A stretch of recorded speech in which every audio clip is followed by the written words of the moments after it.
This is Real Disciple Podcast 8. I'm here with Pastor Colin McLaren. Just preached a powerful message on God's pursuing us, the pursuing God, and people got saved, powerful, people were ministered to. And so let's just start by getting your testimony. How did you get saved? Okay. It's a long story. Do you? Yeah, we've got the time, man. Oh, if you've really? got the time, yeah, we Well, want it, man. We Well, want it. really, I feel that God had been chasing me for a long time. Like your sermon, basically. Yeah. like you said in the sermon. Been chasing me. I'd have seasons where I would go to church being young, but I never understood anything. I never felt the compelling of anything. So sometimes I got older and I begin to get involved in crime and different things. I'd have low points. That's when I had felt the need. I need to begin to pray. Sometimes read the Bible. Yeah. And so from going to school, I finished school, I went and done some further learning, and then after that I got involved in just doing crime, all kinds of crime, like robbery, burglaries, anything, with lots of the guys in the area. What area was that? I grew up first of all, in like Kidbrooke, so it's like near Lee Green. Near Lewisham, a bit further than Lewisham, yeah. And then I moved to Peckham, so when I moved to Peckham, that's when I met with some of the more rowdier crew. That's Prime University there. Yeah. So that's where I was taught many things. I had to sell drugs and, and so my life just began to spiral out of control. Basically, money became my God. I was worshipping money so much so that I'll do anything to get it. Was you making clothes. a lot of money at the height? Yeah. How much would you be making back then? We could make $1,000 a day. Wow, a day? Yeah. And how old would you have been? That's about in my 20s, about 21 probably. Wow. Yeah. So that's like $7,000 a week. Yeah, but I mean, there's a group of us doing it. Okay, so, yeah. So we make a lot of money. Sometimes do it by myself, sometimes do it with other people. But it was big money. Yeah. We'd have nice clothes, nice cars. And I begin to take drugs, which now the money you're making, you begin to spend it. On the drugs. On the drugs. On the habit now. Yeah. Not on the one I was selling. Yeah. A different kind. Yeah. And so that's how life began to go. So I began to have ups and downs. And, every now and then I would just get on my knees and I'd pray, Lord, help me, Lord, save me. But where would you get that from? From your parents or grandparents? How would you know there was even a God, though? Did you? The thing is, no one, unless I picked up something in Sunday school. My mum never went to church when I was younger. Okay. And my grandma did, and we would go Sunday school, but I don't record. Okay, so anything. there is some Christian background. Yeah. But I don't record anything. So when I would get on my knees, I would pray, but I didn't know, whether he's listening, if he's there or what. But so this continued, and finally, leading up to when I finally surrendered, I got arrested and I had a court case pending. Yeah. And I was gonna probably go to prison for about 3 years. My first child was born, and I was like, I remember sitting in that cell and I was like, I don't want to live like this. How old would you have been at that time? That would have been about 23. 22, 23, yeah. Okay. I was like, I don't want to live like this. Yeah. And in that cell, I remember crying and actually praying, saying, God, I'm not like someone who grew on the streets. I went to school. I had Yeah. And so I'm crying. I came out and, as you go straight back. Also, I went to Belmarsh prison for a little bit. I think it's a driving offence, but because I would never go back to the police station, they just say, okay, we'll remand you until we're ready to take you to court. Okay. So it was such a minor offence, but here I am in prison. In a big boy prison. Yeah. Man. And so I'm there, and I'm also praying there. And when I come out, I'm like, I'm going to serve God. But came out, never served God. And so this was happening probably over the space of 3 years. God was drawing me and pulling me, but I just wasn't like fully surrendering. And the last time I was me and Inagene, so we had an argument in the house. I'm just doing my own thing. And I went in the toilet and I got on my knees. I began to pray and just say, Lord, help me. And this is how much I didn't know about the things of God. I had a candle burning, and I was like on my knees, praying and like, help me. But you know what? I really felt God come down and minister to me right there in the toilet, you know, in the toilet on the floor. I felt God touch me, and I got out. I was doing fraud at that time, and we had a check that was going to be cashed for £1 million. So these guys, these big guys. And so I just felt God tell me, no, you need to rip that check up. I ripped the check up. I put it in the toilet. All my cigarettes. So no one preached to me. It's just me praying and God touching me. And the people that I was doing the fraud with, they was really angry, you know, when I done that. £1 million. That's what they were going to cash it. That gets people, whether they would have brought me into it, because you know how. What I'm saying is that would have made. That's £1 million of anger. Yeah, that's a lot of anger there, man. Yeah.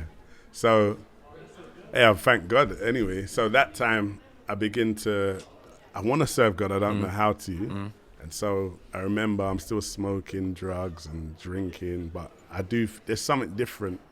And then what happens is there's an outreach. So the Rove Hive Church have an outreach in Brixton. And Paul Ramsunda, he's my cousin, who I knew Paul from going to school. He was one of my school friends' friend. And so he saw my cousin and said, hey, give this flyer to Colin. And that's so divine, because had that flyer come at any other point in my life, I would have screwed it up and flung it away. But it came in that point when I had already prayed and I believe God had touched me, but I didn't know what to do with it. You know, it's like I needed discipleship. It's almost like a Cornelius. Yeah. Here he is, praying to God, doing things for God, but he just has no direction. He doesn't. What do I do next? Yeah. So that's where I was. So I remember in that time I was even like, you know, even telling people, oh, the Lord is good, but I'm drinking. I don't have no direction. So anyway, I get that. I come into my sister's house at about 3:00 at night. I say, hey, give me some cigarettes. And she's like, yeah, they're over there. So I go over, I pick up the cigarette. She says, there's a flyer over there. You know, Paul gave it to Christopher. So I pick up this flyer, and it's like, you know, Charlie and the Chocolate Factory, you know, the golden ticket. The golden ticket, yeah. It was like, wow, I'm going here tomorrow. And so we had a session that night, drinking and all that music. Next day I woke up, put on some clothes. I came to church. Pastor Colin was preaching on miracles. So he gave the altar call for who wants to get saved. But I didn't respond, because I was like, nah, I believe God's already touched me. I don't need to ask for forgiveness, you know, even though I was smoking that before. Rizzler in the back pocket. I don't need it. So anyway, so then he gave a call, say, who needs a miracle? So I was like, yeah, all right, I need a miracle. And I went up front, and he prayed for me for a miracle. And I was really praying, said, Lord, I just want to be delivered from this lifestyle. And, you know, and so after that prayer, I believe God really touched me again. And you know what? I began to come to church. And it's as I kept coming to church, Brother Paul Ramsunda as well, he would be like, you know, I didn't need anyone to tell me to come, but it was because of, it's almost like what Christ had done in me. But it was nice to have, what he actually done was connected me. Yeah. To bring me to, come, let's go fellowship. Yeah. And then I'll start connecting, and I formed relationships. And then I begin to grow. So many different people begin to impart into my life. And so that's how I led up. And that was, I think I was like 23 or so when I you know, began to come to church. And that's amazing. It's funny because similar to how I got saved. A guy, Peter, knew a friend of mine called Damien. Peter gave Damien a flyer. I went around Damien's house, drink tenants and smoke weed, and I saw this flyer and I was like, what's this? And he said, yeah, this guy gave me this thing. No one's spoken to me, no one witnessed to me. And I walk into the church, and I had the flyer for about, I don't know, maybe off the top of my head, maybe 3-4 months. And I was like, one day I'm going to go there. One day I'm going to go there. And then one day I just said, no, I'm going. I can't live like this no more. This is just not, like, something's missing. And I went in, and that was, again, from that moment, never missing church. But it was the church that helped me to grow and to connect me with Jay and Pastor Peter and all of these guys. And so I think sometimes we think salvation is man's doing. Yeah. Salvation is God's doing. Right, yeah. God's got to save you. Yeah. We can connect you. We can instruct you. But God has to put that hunger in you, that desire. It's like you're already wound up. We're just going to give you direction. We're going to be like, okay, you want God? go that way. Whereas many times it's almost like we're trying to Yeah. make you want God. Yeah. But no one made me, Yeah. no man made me wanted God. God made me want God. Yeah, he draws us, doesn't he? Yeah, definitely. So just to tie up some other things, because I think it's powerful if people know, you was with your girlfriend at the time, who obviously now is your wife, Imogen. And so here you are, you get saved, and then you go and tell her you're saved. And the things we used to do, we can't do them no more. Yeah? Yeah, so I was telling her, look, basically we're going to have to get married. Yeah. You know, let's get married. We can't be living like that anymore, you know. And so she's like, well, I don't want to marry you just because you're going to church and, you know, so on. Yeah. So then now the decision now is, well, then if we're not going to get married, I'm going to have to move out. Which, though I say it very lightly, it was a very big decision because we had a child together. Yeah. And I wasn't like this responsible man anyway. Yeah. But the fact is, to make that decision, you know, after getting saved, was like, you know, but I knew I had to do the will of God. Yeah. You know, it almost like it felt right, but it felt wrong. Yes. You get what I'm saying? It felt right. But it was hard. It was very hard. It's a right decision, but it's a hard decision. And I think that's something that we have to realize. Sometimes we think the right decisions are going to be the easy. No. Most times the right decision is so you make that, because the reason why I say that is because I would have thought, like, logically, I would have been like, I've got a youth now. This is just, you know, and I don't want no other brother to start dating her, move in, and then bring up my youth. Right. That's how your mind thinks as a man. Yeah. But you had to take that risk and say, Yeah. listen, I'm just going to trust God. Yeah. I trust God. And then she comes church. Well, the thing is, between that, so I move out and I'm living in my sister's house. Yeah. So this time now, I'm, you know, God is seeking, you know, he's pursuing me. Yeah. I'm responding to that pull. Yeah. So he's really chipping away at me, molding me, you know, moving all this idolatry, the worshipping of money and everything. Yeah. And I remember being inside of my room. I was living with my sister, and I'm on my knees, and I'm just in my room. I'm just worshiping. I'm singing. Tears are flowing. And and I was like, Lord, I don't even understand. I want you more than I want Imogene. And I remember that so clearly. I was like, don't even make sense. I want you more. You know, and it's at that point now when she now begin to come to church to kind of see, because she's like, nah, there must be another woman. He ain't gonna leave me for Jesus. So she comes. So she thought there was another woman. Yeah. Wow. So she's coming to spy on me now. She's ready to bring war, man. Yeah. So she's coming to She church. could have dealt with some women. She's coming there, man. She's like, no, not my man. Yeah. So she comes, she's there and she's listening, but you know what happened? At one service, she put up her hand. You know, she went at the front to pray. And we wasn't really on good terms at that point. So she was one side, I was on the other side, you know. But So she wasn't coming with you? She just turned up by herself? make her own way, yeah. Wow. So I would come and I'd look, she'll be there, but you know.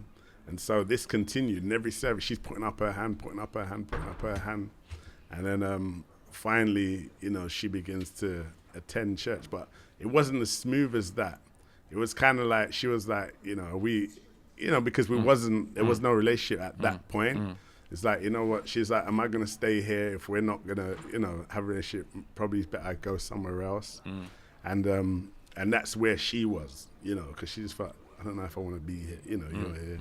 And so I remember Pastor Carnegie just sitting me down and talking to me and saying like, you know, look, you're both saved, you know, you have a child together. It's like, this is golden, you know. It's just like that word, you know, from your pastor. Sometimes they speak a word. It's just so in season for you at that point. Made me think, it's like, you know what? It's true. She's here. I'm here. We're saved. We love each other, you know. But now we got past, and that's how it all happened. And we begin to date in church. And about a year later, I believe it was, we got married. That was 2002. Wow. And I remember that wedding. We got a place together, and then we begin to live together. So it's almost, you see the whole process. It felt like, man, God's trying to destroy me, but He had a greater plan, you know. I think the thing that leaps out to me at that story is when you're willing to put your idols under God. When you're willing to say, no, I'm going to put God first. Then God puts your thing first. Yeah. God is just waiting for you to. It's really like Abraham. Yeah. If you're willing, that whole thing is like, is this, I can't take you any further, Abraham, even though I've blessed you with this, but I can't take you any further unless I know that I'm first. And that's what God is waiting on us so many times. In your ministry, in your marriage, in your money, God's like, I can't take you any further until I know I'm first above this. And it's not, this doesn't mean this is evil. It just means you'll make it something evil. Yeah. If it's your God. Yeah. And even her, you know, for that fact where she was like, well, if I'm not, you know, if we're not going to do enough, I'm probably going to go somewhere else. It wasn't like I'm not serving Jesus anymore. So that showed me she was in that place. Like, it doesn't really matter what happens here. I'm still serving God. She's saved. So she was in that place where he was now Lord, you know, of her life. So we was both in that right place to begin to, you know, meet Jesus. Powerful. And so now you have how many kids? 4. 4 kids. You've been, how long you been married? 16 years. 16 years. In next week. So Powerful.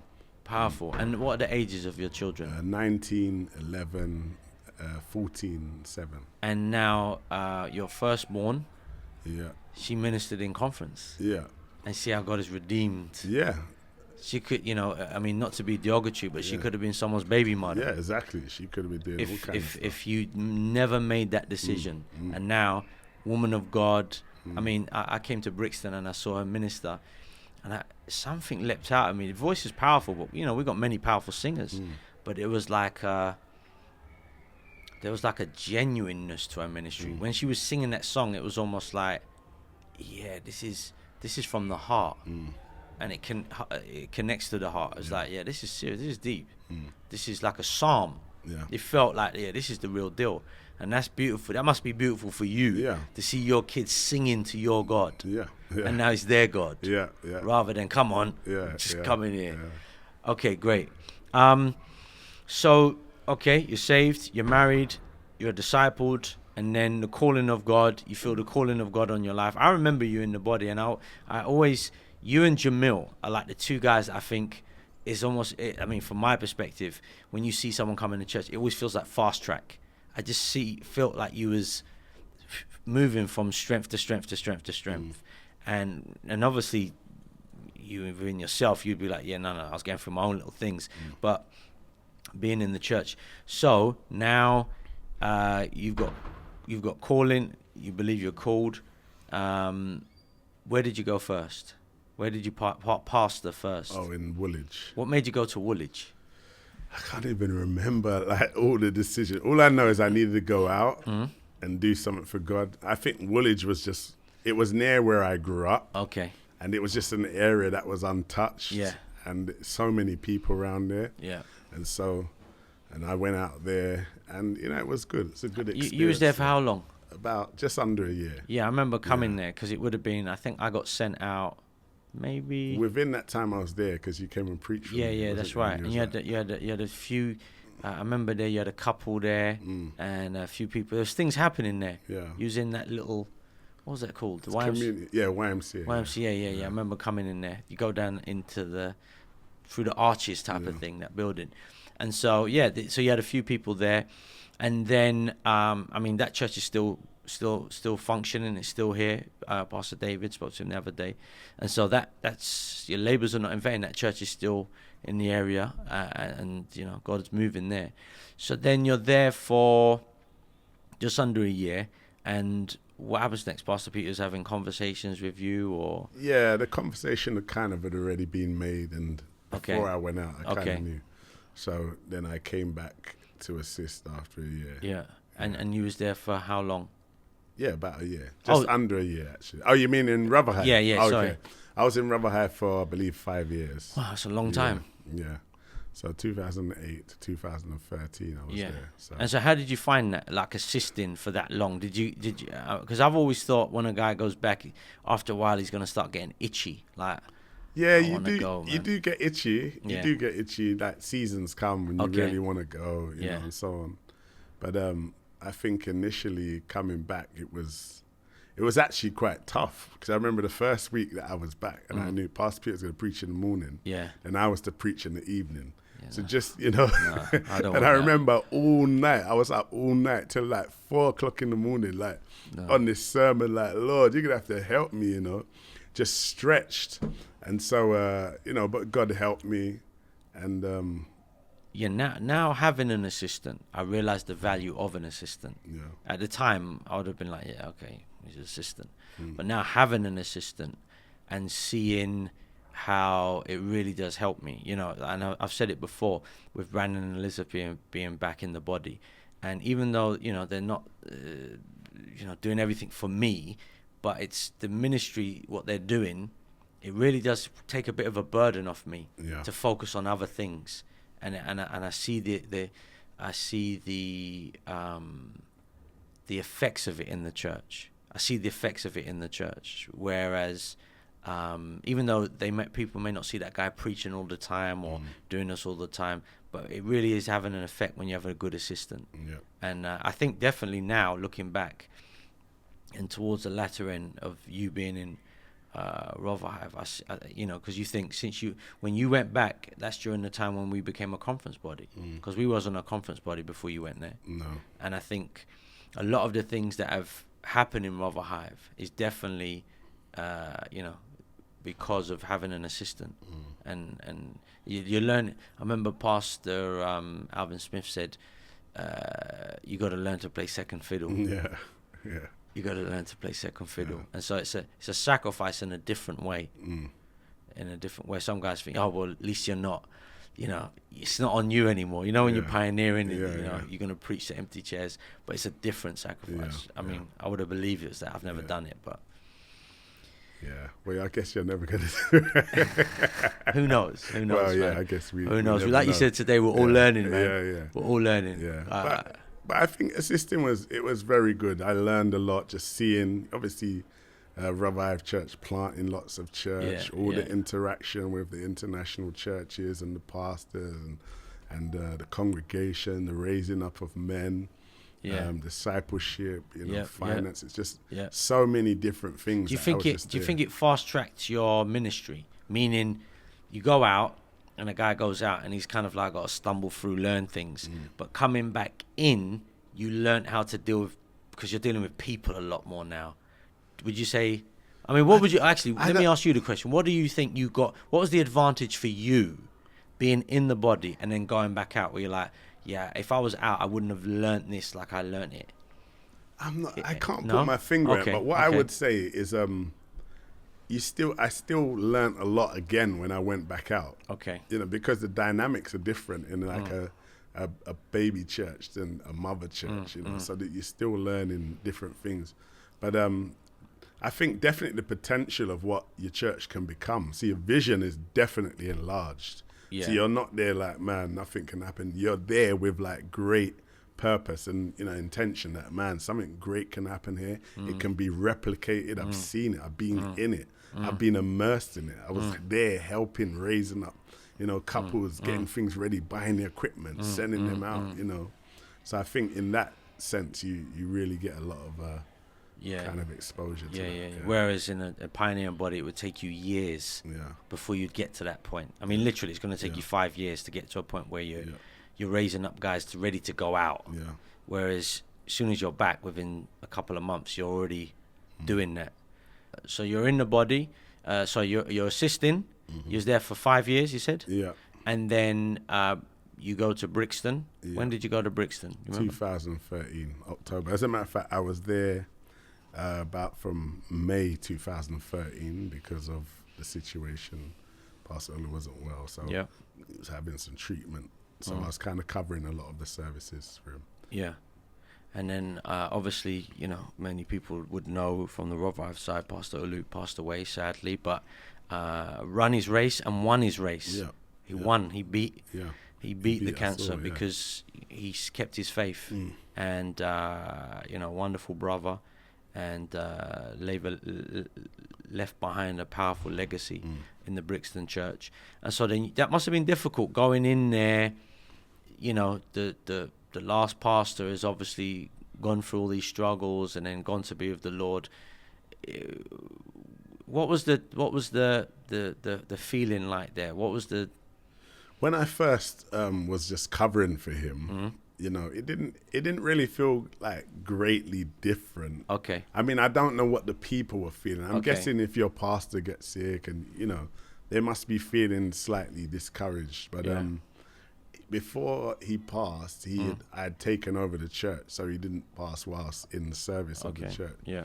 And so, but obviously people were, it does affect people in different ways. So I was trying to really just be quite gentle with the people. But what helped a little bit is that whilst I was covering a lot of the services and he wasn't well, he would kind of connect with the people, like come, like talk to him for me, and so it made the transition much smoother. But I would say that people did have to be encouraged, and, in the faith. So it wasn't an easy takeover, and there's people there now. I mean, on fire, disciple as a result of his labors, Yeah, definitely. I mean, the Brixton Church has had a good pedigree of men go through. Obviously, Jamil pioneered it, and then Olu, and then yourself. And so, how long you been in Brixton now? It'll be 5 years. 5 years. Wow, it's gone quick. I was there this year. Preach revival, powerful. One of the things I liked I saw the quality of Brixton is the young men. I did see a real quality. It felt like disciples, men had been replicated, and I think that is the mark of a ministry where a pastor. We want everybody, women, mothers, grandparents, everything. But the ministry needs young men. Jesus had 12 young men, disciples. And when I went there, it really felt like, this church has so much potential, because it's almost like the foundation, and then now this next generation, and it can do so much. Young men on fire for God. So you're there for 5 years, and then obviously opportunity comes up to go to Preston. I think you told me a little bit about you went somewhere recently, and someone gave you a word. Yeah, so basically all my ministry, I've never really done like what I've like wanted to do. It's always been like, God's like, okay, this is what I want you to do. Because at one point you was going to go international. Yeah. Where was you going to go again? To Botswana. I'd never even heard of it until they sent you there. I should have. I'm exposing my ignorance, my lack of geography. I had heard of it, but Yeah, so listen, let me take you back a bit. So from getting sent out, I kind of knew, right, I'm kind of going to come back and assist. Yeah. Okay? So that wasn't I didn't like present that idea. It would be pretty prideful if I did. Yeah. And so I come back and assist. That's nothing to do with me. Yeah. Then I'm there, then I'm, getting itchy. All right, let's go. Let's do Botswana. Let's do Africa. Okay, good. We'll announce at the conference. And then just shortly after the conference in the new year, it was when he got sick, got diagnosed, and I began to help. And then the October conference came, like, he's going to go back so he can, rest a bit and so on. So I took over the church. Yeah. It was a need. There was a need there. I had been there. I was willing. So I went. And so I was there. And even though I was there was still a bit of me that still like would look on. I have a map in my office. I have to kind of look over nations and think, what it'd be like to go and pioneer in a nation, open a nation up and so on. So that's kind of how I've been, and had to fight it off. And so of recent, I think it was in September, the Sydenham Church had Martin Clock come. So I go to that revival. I just came in somewhere. I'm not dressed for church, so I'm just there. But I thought, let me just come in. So I'm at the back. He's finished preaching, and he looks at the back. There's a young man in the back wanting to come forward. So everyone's laughing. They know, because I'm not dressed like a pastor. So, with all the gear on, the suit and so I come, and he goes, God's calling you to make a big sacrifice. Wow. So I'm like, okay. So he says, when Abraham was told to sacrifice Isaac, he said he didn't do it unwillingly, because he says people always say he done it unwillingly, but the Bible says that he believed God was able to raise him up from the dead. So he wasn't all that unwilling. He says, God's calling you to make a sacrifice. He says, and when you do that, God's going to take you to the next level. So, he prays on me. So in my mind, I'm like, yeah, this must be now. I'm going to go to the nations, when I come to the back of the church after, Pastor Farai is like, man, is God calling you to a nation? I'm like, I don't know. So I go home and I wake up the next morning. My wife says to me, oh, you got a word yesterday. I'm like, how do you know? She says, someone sent it to me from the church. So one of the sisters sent it to her. So I'm like, yeah, maybe now God is going to call us. We're going to go abroad. And she goes, but what he said in that word was that big sacrifice says it wouldn't be a sacrifice doing something you love. And as she said that, she it was like, down it was you, like man. the pin, the bubble, the balloon bursted. Yeah. I was like, I thought it's true, I says, you know what? I believe what God's telling me is that I need to put down that dream. That dream of going abroad, that whole dream. Wow. And I had like some criteria, like these are when this happens, this is when I will go. And so, I ripped up the paper. I said, you know what? That's it. I'm just staying here in Brixton. I'm not going to dream about anything. I'm just focusing right here. God do what he wants to do. And then it was probably a week later now when I got the call saying, will you go to Preston? So that's how that led up to that. And so I feel like my hands were tied a little bit in the sense that God had got me to a place that I knew something was coming, but I didn't know what it was going to look like. Yeah. And I'm not someone that just grabs, like if someone gives me a word, I just grab it and I read it every morning. Yeah. But it was just something different about that. Yeah. That's God. Yeah. Sounds like God. So, all right. So now you're on. It's been announced. It's been confirmed. You're going to Preston. I believe you preached there last week. I've preached there many times. Well, I think I've done a few revivals there, 3 revivals. Daniel and Lisa, lovely couple. Yeah. Done an amazing job there. Very fresh type of ministry. When you go in the lovely building, that's the way it's done. And I always joke with them and say, I'd like to come church here, because it really is appealing in that way. And the people are very nice as well, man. When I've gone there, it's just a good all-round thing. So you're stepping into that now. You're taking over. When do you officially take over? 16th of December. 16th, and then obviously you're going to be moving up there with your family and all of that. Yeah. And that is a sacrifice, especially because you've got all your family's going with you. Yeah. No, my eldest daughter's She's not. Okay. Because she's just Studying. started university. So she has the option after a year to transfer. Okay. And so she'll stay with my mother-in-law. Yeah. So until then, she says she's coming, but obviously she's old enough to make her own decision. Yeah, let's see. So we'll see what happens. Okay, so the purpose of the podcast is Real Disciple. We talk about, we're trying to highlight the point of, making real disciples. When you hear that, what do you think of when you think of a real disciple? I think of someone who has made Jesus Lord of their lives, and beginning to follow him with all of their heart. That's what I see as a real disciple. Someone who's been touched by Jesus Christ and they want to follow him and know him for themselves. I feel sometimes we're kind of we confuse a couple of things. We're trying to make disciples out of people who haven't made a lordship decision. And then you find yourself kind of beaten. We can't force anyone to do anything. Everything we do really should be from the drawing and the compelling of the Spirit, right? So that when I think of a real disciple, I think of someone who has surrendered their all to the Lord,